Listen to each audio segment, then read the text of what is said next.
नमस्कार दोस्तों, एक बार फिर से स्वागत है आपका द कैरियर्स अकेडमी मुरैना में। आइए हम आज के करंट अफेयर के प्रश्नों पर चर्चा करते हैं। देखते हैं आज के क्विक रिवीजन के प्रश्न।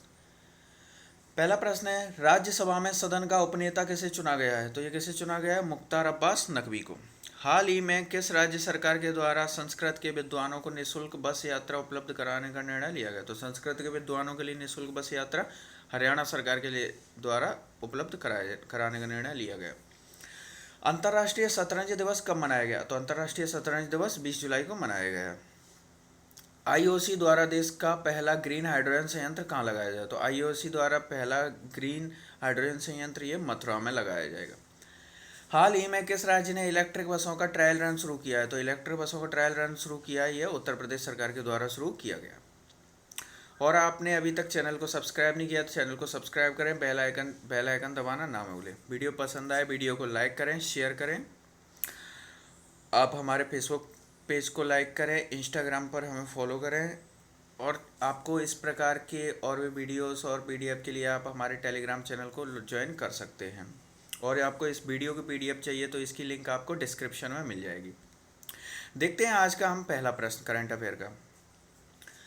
देश की पहली पॉड टैक्सी कहाँ चलेगी? तो देश की पहली पॉड टैक्सी कहाँ चलेगी ये? तो ऑप्शन है मुंबई, नोएडा, दिल्ली, पंजाब। तो देश की पहली पॉड टैक्सी कहाँ चलाई जाएगी? तो कहाँ चलेगी? ऑप्शन इसका जो सही आंसर है नोएडा। नोएडा में देश की पहली पॉड टैक्सी चलेगी। अगला और दूसरा प्रश्न देखते हैं। अमेरिकी श्रम विभाग में किस भारतीय मूल की अमेरिकी महिला को सॉलिसिटर नियुक्त किया गया? तो भारतीय मूल की जो अमेरिकी महिला है इनको सॉलिसिटर नियुक्त किया गया कौन है? ऑप्शन है सीमा नंदा, कमला हैरिस, मीनाक्षी सिंह। इनमें से कोई नहीं। तो इस किसे नियुक्त किया गया है? तो ये किया गया है सीमा नंदा को। ये जो सीमा नंदा है भारतीय मूल की अमेरिकी महिला है जिन्हें भारतीय मूल की अमेरिकी महिलाएं जिन्हें अमेरिका की संसद में श्रम विभाग में सॉलिसिटर नियुक्त किया गया है। दूसरा ऑप्शन है कमला हैरिस का। तो जो अमेरिका के जो नए नए चुनाव हुए हैं उनमें जो वहाँ की नई उपराष्ट्रपति बनी है कमला हैरिस। और ये अमेरिका के इतिहास में पहली बार कोई महिला उपराष्ट्रपति बनाई गई हैं और ये भारतीय मूल की हैं कमला हैरिस। अगला तीसरा प्रश्न देखते हैं। मून लैंडिंग डे किस दिन मनाया जाता है? तो मून लैंडिंग डे किस दिन मनाया जाता है? ऑप्शन है 19 जुलाई, 20 जुलाई, 21 जुलाई, 22 जुलाई। तो ये मून लैंडिंग डे किस दिन मनाया जाता है? तो ये मनाया जाता है 20 जुलाई को। Moon landing day. अब ये 20 जुलाई को क्यों मनाया जाता है? क्योंकि 20 जुलाई 1969 को चंद्रमा पर पहली बार किसी व्यक्ति ने कदम रखा था। ऐसे आपको पता होगा कि तीन पर्सन गए थे चंद्रमा पर, जिसमें से 2 पर्सन ही चंद्रमा पर उतरे थे, एक तीसरा पर्सन उससे यान से बाहर नहीं उतरा था। जिसमें से और इन दोनों में से भी जो सबसे पहले जो चांद पर उतरा था ये उतरे थे नील आर्मस्ट्रॉन्ग। तो 20 जुलाई 1969 को ये वहाँ पर उतरे थे, चंद्रमा के सतह पर इन्होंने कदम रखा था। इसीलिए 20 जुलाई को मून लैंडिंग डे मनाया जाता है। 1969 में इन्होंने यहाँ पर कदम रखा था। उसके बाद उस तत्कालीन अमेरिका के जो राष्ट्रपति थे इन्होंने 1971 से ये 20 जुलाई को मून लैंडिंग डे घोषित किया। इसी दिन अमेरिकी राष्ट्रपति द्वारा मून लैंडिंग डे घोषित किया गया, इसीलिए तब से यह मनाया जाता है। अगला और चौथा प्रश्न देखते हैं।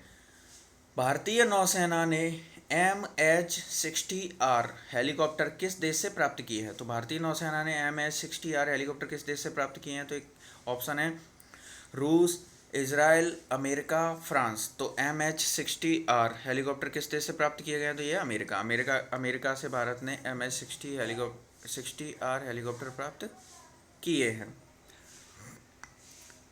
अमेरिका के जो राष्ट्रपति हैं वर्तमान में ये जो बाइडेन है। अमेरिका के जो उपराष्ट्रपति हैं कमला हैरिस हैं। वर्ल्ड बैंक यानी विश्व बैंक और IMF इंटरनेशनल मॉनेटरी फंड अंतर्राष्ट्रीय मुद्रा कोष का मुख्यालय अमेरिका के वाशिंगटन DC में। और WB और IMF यानी वर्ल्ड बैंक और IMF इन दोनों में सदस्य देशों की संख्या 189 है।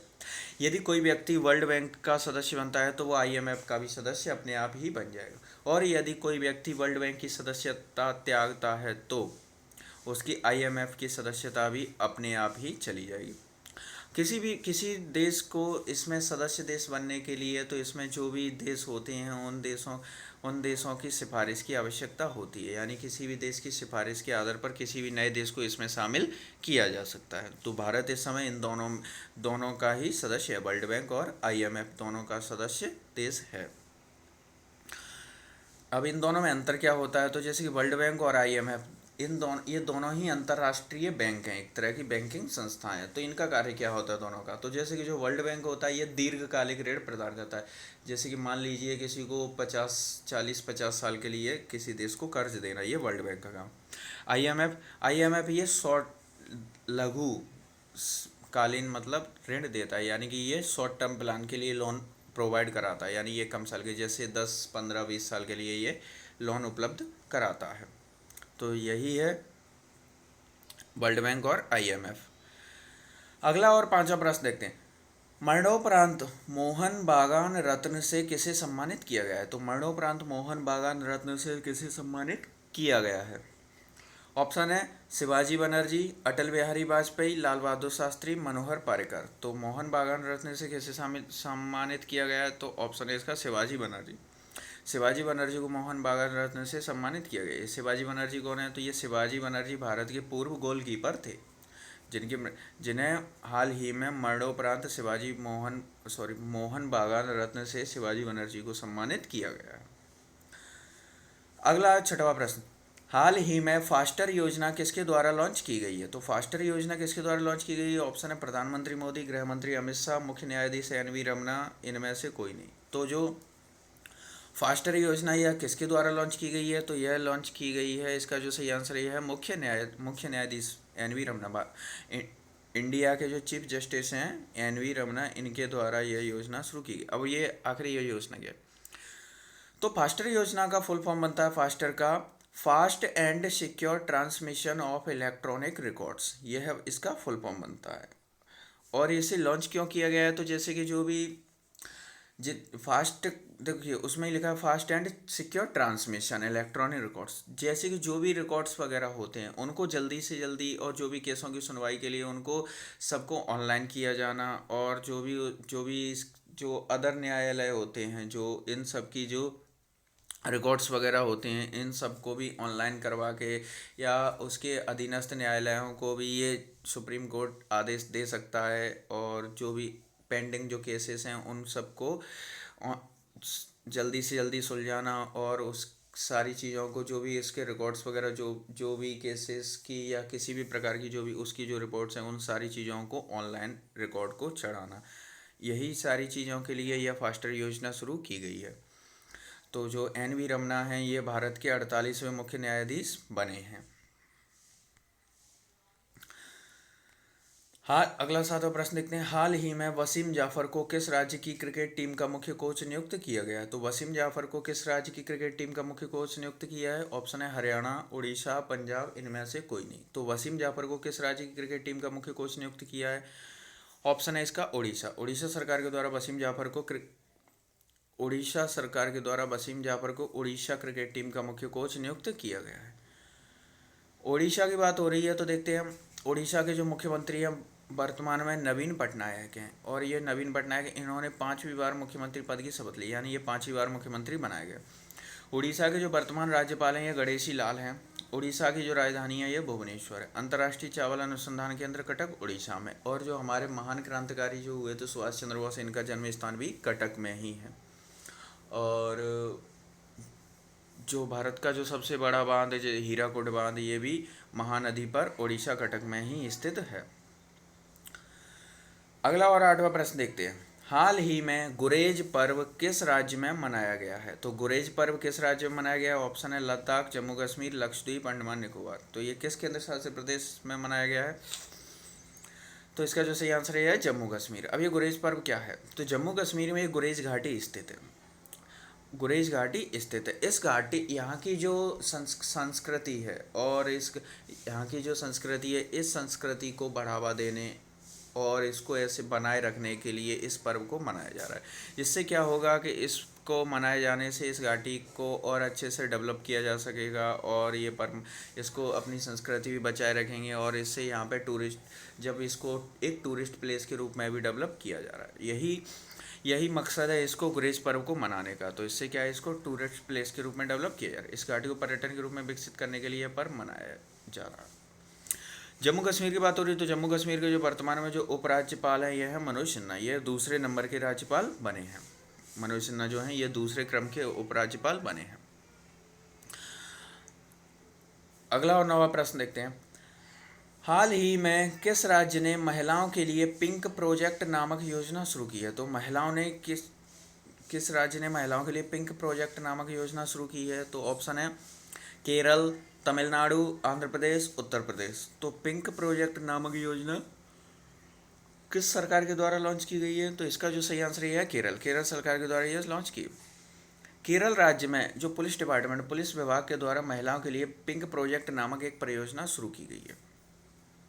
अब पुलिस के द्वारा शुरू की गई तो जैसे कि जो महिलाओं के खिलाफ जो भी अपराध बढ़ रहे हैं, और आज के समय आपने देखा होगा साइबर क्राइम बहुत ज़्यादा हद तक बढ़ चुके हैं। इन्हीं चीज़ों में जो महिलाओं के खिलाफ जितने जो केसेस मिलते हैं, उन सारी चीज़ों को देखते हुए केरल का जो पुलिस विभाग है, पुलिस विभाग के द्वारा महिलाओं की सुरक्षा के लिए ये पिंक प्रोजेक्ट नामक यह परियोजना शुरू की गई है। और यह योजना जो महिलाओं के साथ बढ़ती घटनाओं को रोकने के लिए वहाँ के मुख्यमंत्री द्वारा इसकी पहल की गई, और इस योजना को जो लागू किया है ये वहाँ के केरल के जो पुलिस विभाग के द्वारा जो महिलाओं के खिलाफ जो भी हिंसा और जो साइबर क्राइम है, इन सारी घटनाओं को रोकने के लिए यह परियोजना का शुभारंभ किया गया है। तो यह केरल के द्वारा शुरू की गई है पिंक प्रोजेक्ट परियोजना। और जो केरल की बात हो रही है तो केरल के जो मुख्यमंत्री हैं विजयरायन। और भारत में जैसे बात की जाए तो जो मानसून आता है,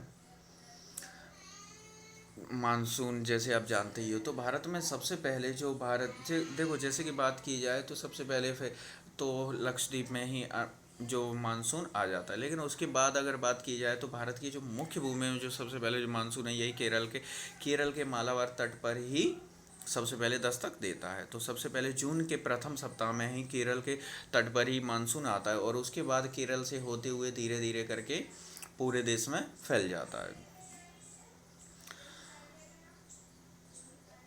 अगला और 10वां प्रश्न देखते हैं।